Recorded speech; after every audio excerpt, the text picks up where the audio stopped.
Hello student, class 12th physics में आपका स्वागत है। आज हम कूलम्ब्स लॉ के जो और एग्जाम्पल हैं उनको करने जा रहे हैं। पहला न्यूमेरिकल से आज हम कूलम्ब्स लॉ के जो और न्यूमेरिकल्स हैं उनको करने जा रहे हैं। यहाँ पे नेक्स्ट क्वेश्चन है, एक कूलम्ब आवेश वाले दो कणों के बीच की दूरी 1 किलोमीटर है, उनके बीच लगने वाले बल की गणना कीजिए। तो यहाँ पर हम लिखेंगे हल पहले और लिखेंगे दिया क्या है हमें।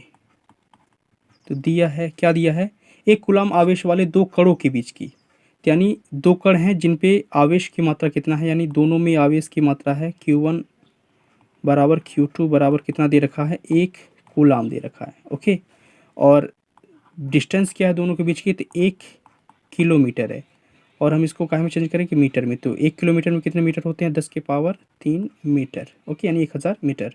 ओके, तो इन दोनों आवेश के बीच लगने वाले बल की गणना करने के लिए हम जानते हैं कि सूत्र कूलम्ब्स लॉ के द्वारा क्या होता है, F equal to 9 into 10⁻9 Q1 Q2 upon R square, यानी 9 इंटू 10⁻9 जो होता है वो किसकी वैल्यू होती है, 1/4 पाई एप्सिलॉन नॉट की वैल्यू होती है, 9 गुणा 10 की पावर 9।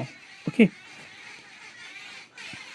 यहाँ पर हम वैल्यू पुट करेंगे तो वैल्यू क्या आएगा, 9 गुणा 10 की पावर 9। Q1 की वैल्यू कितना है, तो 1, Q2 की वैल्यू भी 1 दिया हुआ है, R स्क्वायर की वैल्यू कितना है, R की वैल्यू है 3 स्क्वायर था, तो हम यहाँ पे क्या करेंगे, स्क्वायर कर देंगे। ओके, ना इसको आगे हम सॉल्व करेंगे तो 9 गुणा 10 की पावर 9 अपॉन 1 1 करेंगे तो 1 ही आएगा, 10 की पावर 3, 10 की पावर 3 का जब स्क्वायर करें कितना आएगा, यहाँ पे 6 आ जाएगा। ओके, 6 क्यों हो गया, 3 2 6, क्योंकि हमें पता है कि अगर x के पावर m है के पावर n है तो क्या होता है, x के पावर m इंटू n होता है। ओके, अब इसको ऊपर ले जाएंगे तो 9 गुणा 10 के पावर 9 ऊपर जाएगा तो क्या होगा, 10 के पावर इसकी घात क्या हो जाएगी, निगेटिव हो जाएगी। ओके, तो 9 गुणा 10 के पावर, अब आधार सेम है घात अलग अलग, तो क्या हो जाएगा, ये दोनों जुड़ जाएंगे। ओके, तो क्या हो जाएगा, 9 गुणा 10 के पावर, अब यहाँ पे 9 माइनस 6 कितना होगा, 3 हो जाएगा। ओके, तो कह सकते हैं कि टोटल, अब इसका मतलब क्या, न्यूटन, तो यानी टोटल बल क्या आ जाएगा, F equal to 9 into 10 to power 3 newton. इन दोनों आवेशों के बीच लगने वाला जो बल होगा, आवेश क्या होगा, 9 गुणा 10 की पावर 3 न्यूटन होगा। ओके, अगला क्वेश्चन देखेंगे, +2 कूलम्ब तथा +6 कूलम्ब आवेश के कणों के बीच लगने वाला प्रतिकर्षण बल 12 न्यूटन है।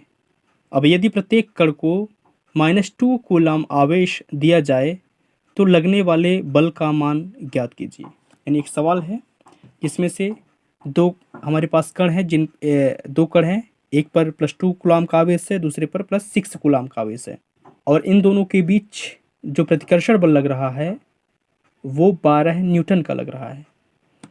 इसके बाद इन दोनों कणों को -2 कूलम्ब आवेश दिया जाता है, तो उसके बाद हमें बल निकालने के लिए बोला जा रहा है। ओके, तो हम यहाँ पर लिखेंगे हल,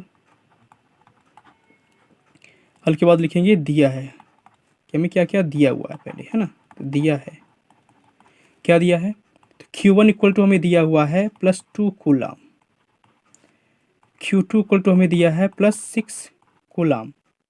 ओके, और इन दोनों कणों के बीच लगने वाला जो फोर्स है वो कितना है, 12 न्यूटन का है। तो हम नीचे लिखेंगे कूलम्ब के नियम से, यानी कूलम्ब के नियम से, कूलम्ब का नियम क्या कहता है, कूलम्ब के नियम से, तो कूलम्ब का नियम कहता है कि F इक्वल टू क्या होता है, 1/4 pi epsilon naught Q1 Q2 upon R square. Okay, अब यहाँ पर हम वैल्यू पुट करेंगे जो जो वैल्यू हमारे पास अवेलेबल है। तो F की वैल्यू हमें दिया हुआ कितना दिया है, 12 न्यूटन का, तो यानी अभी न्यूटन नहीं लिखेंगे, 12 is equal to 1/4 pi epsilon naught into Q1 की वैल्यू कितना है 2 इंटू Q2 की वैल्यू 6 अपॉन आर स्क्वायर की वैल्यू नहीं तो हम इससे जो कहते हैं उतार लेंगे। ओके, यहाँ पे 12 is equal to 1/4 pi epsilon naught R square into 6 2 जा 12 होगा। इसको हम यहाँ से कैंसिल करेंगे तो 1 बार जाएगा, तो क्या आ गया 1 बराबर 1/4 pi epsilon naught R square. यहाँ पर हम इसको क्रॉस मल्टीप्लाई करेंगे तो क्या होगा 4 pi epsilon naught R square is equal to क्या होगा 1 होगा। ओके,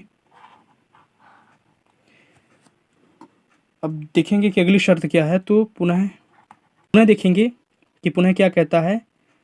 अब यदि प्रत्येक कण को -2 कूलाम आवेश दिया जाए, यानी प्रत्येक कण, तो पहला कण जैसे पहला कण अगर हम पहले कण को -2 कूलाम आवेश देंगे तो पहले इसमें 2 कूलाम था, अब हम कितना दे रहे हैं -2 कूलाम आवेश दे रहे हैं। तो टोटल अगर मैं रिजल्टेंट चार्ज की बात करूं तो कितना होगा 0 कूलाम।